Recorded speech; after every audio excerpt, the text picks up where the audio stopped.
ওটাকে মেরে একেবারে মানে কুকুরকেও এরকম করে মারে না, যেভাবে এই ছেলেটাকে সবাই মিলে ওই সংগঠনের সবাই মিলে ওকে এইভাবে মারছে।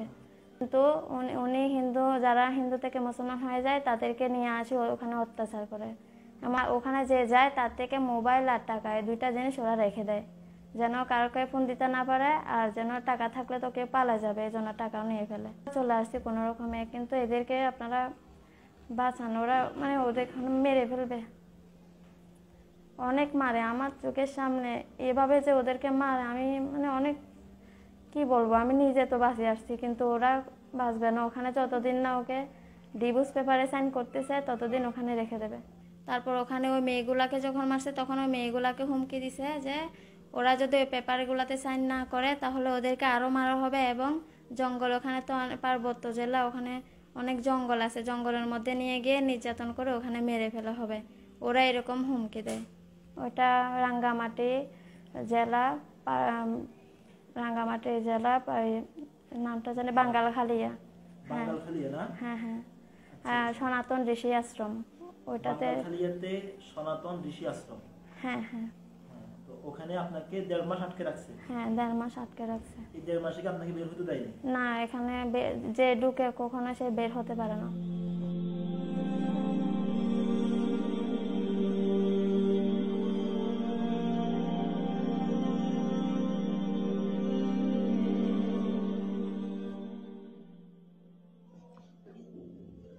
আসসালামু আলাইকুম রাহমাতুল্লাহ।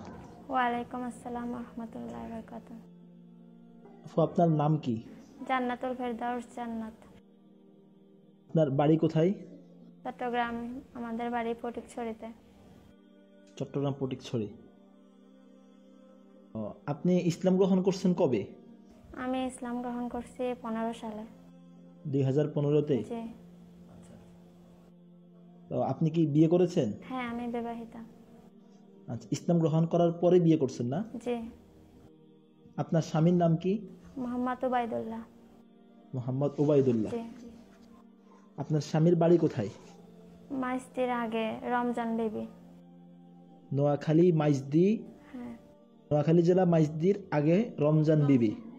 রমজান বিবি থেকে কোন দিকে? মুজাহিদপুর। মুজাহিদপুর। আপনার স্বামীর বাবার নাম বলতে পারবেন? হ্যাঁ, নূর আলম। নূর আলম। জি। আপনার স্বামী এখন কোথায়? আমার স্বামী এখন মারা গেছে, উনি কিছুদিন আগে উনি মারা গেছে। ও আচ্ছা আচ্ছা। আপনি এতদিন কোথায় ছিলেন? আমি এতদিন চট্টগ্রামে ছিলাম। চট্টগ্রামে কার কাছে গিয়েছিলেন? ওখানে আমার একটা ভাই ছিল, আমাদের আপন কেউ না, এমনিতে আমি ওকে ভাই ডাকছিলাম। তো ওর মাধ্যমে আমি ওখানে যাই, যাওয়ার পর ওখানে আমার চাকরি বাকরিও আমাকে সব ধরায় দেয়। তো আমি এর মাধ্যমে চাকরি বাকরি করছিলাম। তো ওখানে একটা বাসায় আমাকে রাখছিল, একটা বাসা ঠিক করে দিছিল। তাও ওই বাসার মালিক হচ্ছে হিন্দু মহিলা। তো ওই বাসায় থেকে আমি চাকরি বাকরি করছি, আর আমার ছেলেকে ওরা দেখতো। ওই লোকটা কি মুসলমান? না, যাকে আপনি ওই ভাই বানিয়ে লোকটা নিয়েছেন? হিন্দু। ওকে আপনি কেন ভাই বানিয়েছেন? কারণ ও আমাকে প্রথমে বলছিল ও মুসলমান। ও আপনাকে মুসলমান পরিচয় দিয়েছে না? জি। আর উনি একটা মুসলমান মেয়েকে হিন্দু করে উনি বিয়ে করছে। এটা কি পরে জানছেন নাকি? হ্যাঁ, এটা আমি পরে জানছি, উনি আমাকে বলে নাই আগে। তারপর আমি আসলে ওখানে চাকরিতে যাওয়ার, আমার স্বামী যখন আরেকটা বিয়ে করে তখন আমি চাকরিতে চলে যাই। আমি এখানে আমার শ্বশুর বাড়ি থেকেও আমি আমার ছেলে ছোটটাকে নিয়ে আমি ওখানে চলে যাই। তা বড়টাকে আমি আমার শাশুড়ির কাছে রেখে যাই। ওরাও আমাকে অনেক অত্যাচার করছে। তারপর আমি কি করছি, ওখানে চলে যাওয়ার পরে ওখানে চাকরি বাকরি নিয়ে আর কি, তারপরে এরা আমাকে হিন্দু হওয়ার জন্য অনেক চাপ দেয়। তারপর আমি আমার ভাই, হ্যাঁ, যার যে মহিলাটার কাছে আমাকে রাখছে ওই মহিলাটা হিন্দু, ওই মহিলাটাও আমাকে অনেক হিন্দু হওয়ার জন্য চাপ দেয় এবং আমাকে বিয়ে করার জন্য অনেক চাপ দিছে। তো আমি তো চাই না আমি হিন্দু হই আবার। তারপর ওরা শুধু ধমক দেয়, আমার ছেলেকে ওরা লুকাই ফেলবে, আমার ছেলেকে ওরা, আমি যখন চাকরিতে চলে যাই ওরা ওখান থেকে অন্য কোথাও সরা ফেলবে, এগুলো আমাকে হুমকি দেয়। এই আর কি। তারপর পরে আমি ওখান থেকে বাসা চেঞ্জ করে, আর যেখানে আমি জব করি ওখানে পাশে বাসা নেই। বাসা নেওয়ার পরে তো তখন ওরা আমাকে, আমি বাসা নিয়েছি 3 দিন হয়েছে মাত্র, ওখানে গেছি। আমার ছেলেকে আমি মাদ্রাসায় ভর্তি করাইছি ওখানে। তারপর ওখানে ওই আমার যাকে আমি ভাই ডাকছি, সে খোঁজ খবর পাইছে আমি কোথায় আছি, কোথায় থাকি। তারপর সে ওখানে যায় আমাকে ওখান থেকে জোর জবরদস্তি নিয়ে আসে ও মহিলাটার বাসায়, যে মহিলাটার বাসায় আমি আগে ছিলাম, যেখানে থেকে মানে চাকরি বাকরি ধরছি ওখানে। তারপর ও মহিলাটা সহ আমাকে আর আমার ছেলেকে ওই কোথায় ওখানে পাঠায় দেয়, যেখানে সনাতন ঋষি আশ্রম, যে আশ্রমের কথা বলছিলাম, ওই আশ্রমে আমাকে আর আমার ছেলেকে জোর করে ওখানে পাঠায় দেয়। কি বলে পাঠাইছে ওরা? ওরা বলছে যে আমাকে আমার বাড়িতে নিয়ে যাবে, ওখানে আমার মা বেশি অসুস্থ, এবং আমার ছেলেকেও এর আগেও একবার নিয়ে চলে গেছিল, বুঝছেন না? এখন আপনার ছেলেকে আগে কোথায় নিয়েছিল? এখানে কথা বলতেছি। তা আমি বিশ্বাস করে ওদের সাথে গেছি, যে আমি হয়তো আমার ছেলেকে আমাদের বাড়িতে নিয়ে গেছে, তো আমি আমার ছেলেকে আনতে যাব, এটা বলে ওরা আমাকে নিয়ে গেছে। তো নিয়ে যায় ওখানে, আমাকে আটকায় ফেলছে ওখান থেকে, আর আমাকে নিয়ে আসতে পারে নাই। আমাকে ওখানে যখন আটকায় ফেলছে, তখন ওখানে আমি 1.5 মাস ছিলাম। 1.5 মাস ছিল। ওটা কোথায়? ওটা রাঙ্গামাটি জেলা, রাঙ্গামাটি জেলা, নামটা জানি বাঙ্গালখালিয়া। হ্যাঁ, বাঙ্গালখালিয়া না? হ্যাঁ, সনাতন ঋষি আশ্রম। বাঙ্গালখালিয়াতে সনাতন ঋষি আশ্রম। হ্যাঁ হ্যাঁ হ্যাঁ, তো ওখানে আপনাকে 1.5 মাস আটকে রাখছে। হ্যাঁ, 1.5 মাস আটকে রাখছে। 1.5 মাসে কি আপনাকে বের হতে দেয়নি? না, এখানে যে ঢুকে কখনো সে বের হতে পারে না। ওখানে ওরা কি করছে, আপনাদেরকে কেন রাখছে? ওখানে আমাকে হিন্দু হওয়ার জন্য চাপ দিছে। তারপর ওখানে যারা যায় তাদেরকে নাকি ভালো করতে নেয় ওখানে, মানে এরা এই যে হিন্দু থেকে অনেক মেয়েরা মুসলমান হয়েছে ওখানে, আরো 2-3টা মেয়ে ওখানে আছে আমার মতো।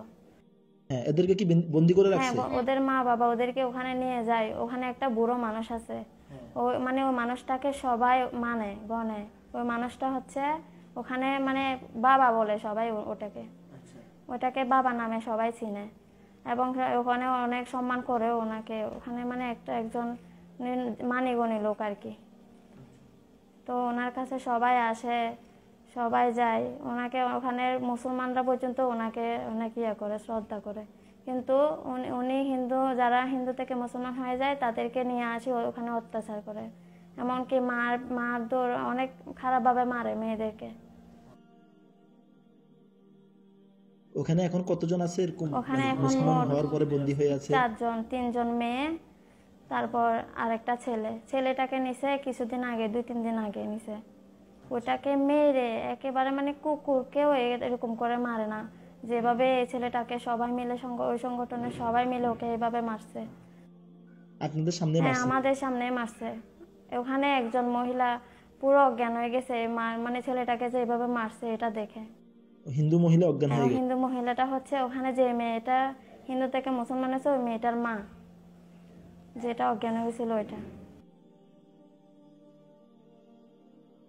তো এখন ওখানে যারা আছে এরা কি ওখান থেকে বের হতে পারে না? না, ওদের পিছনে একজনকে লাগাই রাখে বডিগার্ডের মতো, মানে যেখানে যায়, বাথরুমে গেলে ওখানে সাথে সাথে যাবে, ঘুমাতে গেলেও ওখানেও সাথে সাথে যাবে, মানে যেখানে যাক না কেন ওদেরকে একা ছাড়ে না। ওখানে যে এদেরকে যে নিয়ে গেছে, এদের বাবা মা বা আত্মীয় স্বজন যারা আছে এরাই ওখানে দিয়ে আসছে না? হ্যাঁ, এরা দিয়ে আসছে, ওদেরকে ঘুমের ওষুধ খাওয়ায়, অনেক ঘুমের, মানে 4 দিন ধরে ঘুমের ওষুধ খাওয়াই ওখানে দিয়ে আসছে। দিয়ে আসার পর থেকে ওরা যখন চলে আসার জন্য মানে হইচই করছে, ওদেরকে ধরে অনেক মারছে, মানে 1-2বার না, অনেকবার মারছে এদেরকে। আপনি কিভাবে বের হয়ে আসছেন? আমি ওখান থেকে অনেক দিন ধরে আমরা প্ল্যান করতেছি, আমরা 4 জন একসাথে বের হব। তারপর যে আমাকে করছে, মানে যে আমাকে ওখানে রাখিয়ে আসছে, সে একদিন ওখানে যাওয়ার পরে আমি ওকে অনেক হাতে পায়ে ধরছি, আমাকে ওখান থেকে নিয়ে আসার জন্য। ও আমাকে নিয়ে আসে নাই, ও চলে আসছে, আমাকে দেখে ও চলে আসছে। তারপর আমি কি করছি, ওই যেদিন ও চলে আসছে ওই দিন রাতে আমি পালাই গেছি ওখান থেকে। তারপর আমার হাতে কোনো ওখানে যে যায় তার থেকে মোবাইল আর টাকা, এই 2টা জিনিস ওরা রেখে দেয়, যেন কাউকে ফোন দিতে না পারে, আর যেন টাকা থাকলে তো কেউ পালা যাবে, এই জন্য টাকাও নিয়ে ফেলে। তারপর ওখানে একটা মেয়ে, 2টা থেকে একটা মেয়ের কাছে 1000 টাকা ছিল। তারপর 1000 টাকা আমাকে দিছে, দেওয়ার পরে আমি রাতে 3টা বাজে আমি ওখান থেকে পালাই যাই আমার ছেলেকে নিয়ে। কবে বের হয়েছেন ওখান থেকে? পরশুদিন বের হয়েছে। গত পরশু। আজকে হলো সোমবার, 9 তারিখ, জানুয়ারির 9 হ্যাঁ, তারিখ শনিবারে। 2023। আপনি বের হয়েছেন শনিবারে। জি।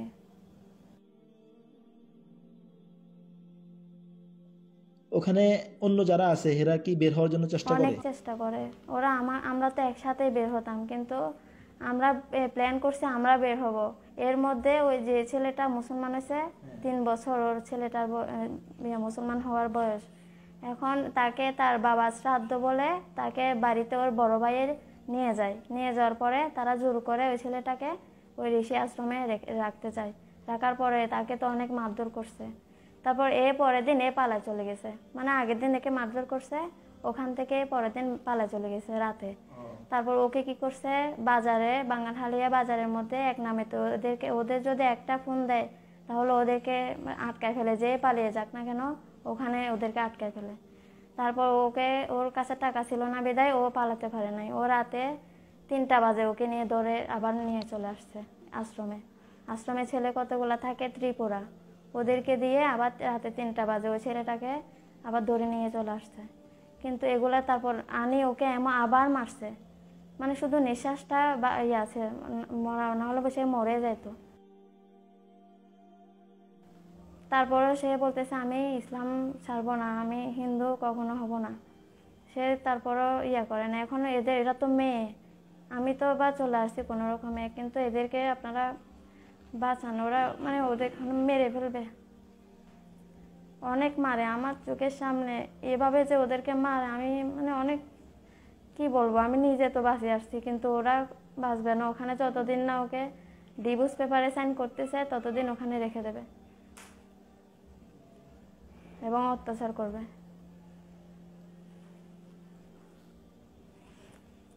আমি চাই যে যত মুসলমান আছে, মুসলমানের জন্যই তো মুসলমান, তাই না? তাহলে ওরা যে এত কষ্ট পাচ্ছে, ওখানে কতগুলা কুলাঙ্গার মুসলমান আছে যে কেউ পালাই গেলে সে মুসলমান, ওখানে মুসলমান হয়ে মুসলমানকে ধরা দেয়। ওখানে ওই ছেলেটাকেও মুসলমান হয়ে আবার মুসলমান হয়ে ওদের কাছে আনে দিছে।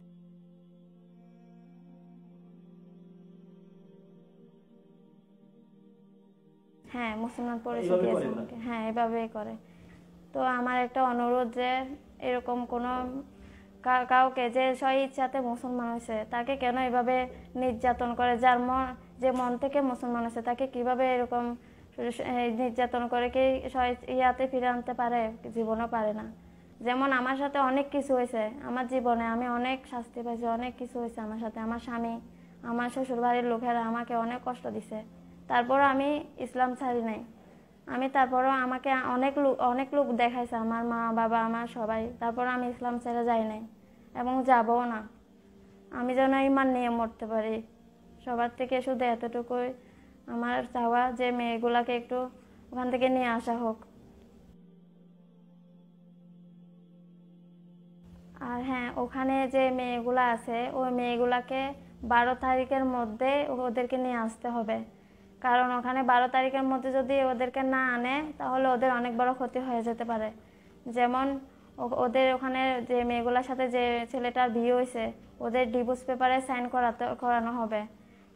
ওর বাবা ওর ডিভোর্স পেপার নিয়ে ওখানে যাবে, যাওয়ার পর ওখানে সাইন যদি করে তাহলে অনেক বড় ক্ষতি হয়ে যাবে, ছেলেরও ক্ষতি হবে মেয়েরও ক্ষতি হবে। এবং আমি ওখানে আরেকটা কাগজ নিয়ে গেছে যেটাতে লেখা আছে যে ওরা নিজের ইচ্ছাতে মুসলমান হয়নি, ওদেরকে জোর করে মুসলমান করা হয়েছে। এটা ওখানে লেখা আছে যে মেয়েটা বলতেছে আমি তো ইচ্ছাকৃতভাবে আমি মুসলমান হয়েছি, এখন এরা আমাকে জোর জবরদস্তি সাইন করানো হচ্ছে। মেয়েটা এটাই বলছে ওখানে আমার সামনে, আমিও ছিলাম তখন।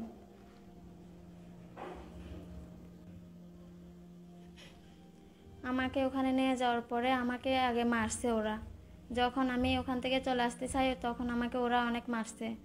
মারার পরে তারপর ওখানে ওই মেয়েগুলাকে যখন মারছে তখন ওই মেয়েগুলাকে হুমকি দিছে যে ওরা যদি ওই পেপারগুলোতে সাইন না করে তাহলে ওদেরকে আরও মারা হবে। এবং জঙ্গল, ওখানে তো পার্বত্য জেলা, ওখানে অনেক জঙ্গল আছে, জঙ্গলের মধ্যে নিয়ে গিয়ে নির্যাতন করে ওখানে মেরে ফেলা হবে। ওরা এরকম হুমকি দেয়। আপনি ওই যে মহিলার মাধ্যমে ওখানে যে মহিলার বাসায় ছিলেন, কাজ করছেন, যে মহিলা আপনাকে মূলত আশ্রমে পাঠিয়ে দিয়েছে, ওই মহিলার নাম ঠিকানা বলতে পারবেন? হ্যাঁ, পারবো। ওই মহিলার নাম হচ্ছে, নাম ভুলে গেছি, এমনি ঠিকানাটা বলতে পারবো। ঠিকানাটা হচ্ছে ও শহরে, চিটাং শহরে বাসা ভাড়া করে থাকে, এখনো আছে, ওখানে গেলে ওনাকে পাওয়া যাবে। ও তারপর উনি মিলে ওনারা দুইজন মিলে আমাকে ওখানে দিয়ে আসছে, 3 জন মিলে। চট্টগ্রাম শহরের কোন জায়গায় ওনার বাসা? এনায়েত বাজার। এনায়েত বাজার। বাসার নাম্বার বলতে পারবেন? বাসা নাম্বার, বাড়ির ঠিকানা না বা অন্য কিছু বলতে পারবেন নাকি? না, ওদের বাড়ি হচ্ছে মনে হয় ফেনী, বাড়িতে থাকে না, ওরা জন্মগতভাবে ওখানে চিটাগাং থাকে, বাসায় থাকে। হ্যাঁ, ওর ফোন নাম্বার আছে আপনার কাছে? ফোন নাম্বার আছে, দিতে মানে পারবেন? যে আমাকে ওখানে নিয়ে গেছে, ওই আন্টিটা সহ আরেকটা ছেলে আছে, ওরা 3 জন মিলে আমাকে নিয়ে গেছে, 3 জনের ফোন নাম্বার আমার কাছে আছে। আচ্ছা, ওগুলি বলতে পারবেন এখন? না, মোবাইল তো আমার কাছে নাই, আন্টির কাছে।